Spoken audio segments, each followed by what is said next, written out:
mida ma kõige enam ootan? Ma ootan seda, et see oleks vähemalt sama põnev nagu eelmised olümpiaturniirid on olnud. Ootan nagu ilusat ja ägedat hokit ja muidugi kõvasi lahinguid nende staarmängijate ja parimate mängijate vahel ja kindlasti mingil määral ka väiksed üllatused, need alati põlevad.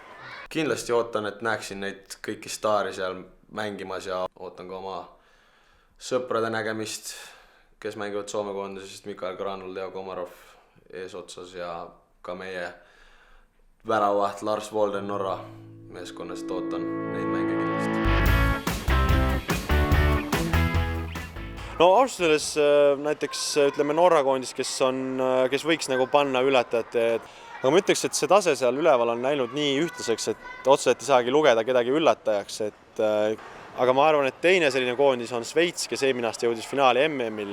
Norra, kuna minu meeskonnakaaslane Lars Volden on nende väravaht seal ja loodaksin, et Norra oleks siuke must lammas seast. No eks ütleme, Kanadal on kindlasti seal väga kõvasid väravategijad ja kõiki asju, aga kuna ma ise ei ole Kanada fänn ja Soomel ma ei näe, et oleks ühtegi sellist meest, kes võiks selle parima väravaküttiitli võita, siis ma arvan, et see on keegi Venemaalt ja ma ennustan Jevgeni Malkinit. Ma arvan, et Sidney Crosby.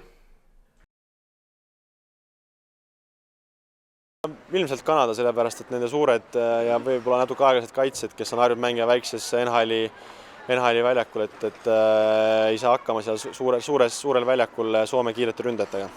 Soome saab rohkem karistusminuteid, kuna nad peavad takistama Kanada superstaare, aga ma arvan ikka, et Soome võidab selle mängu. Soome või Venemaa. Ma ei tahaks täpsem olla siin, et nendele kahele ma panustan, et üks on südamelähedasem ja teise hoki on südamelähedasem. Rootsi võidab.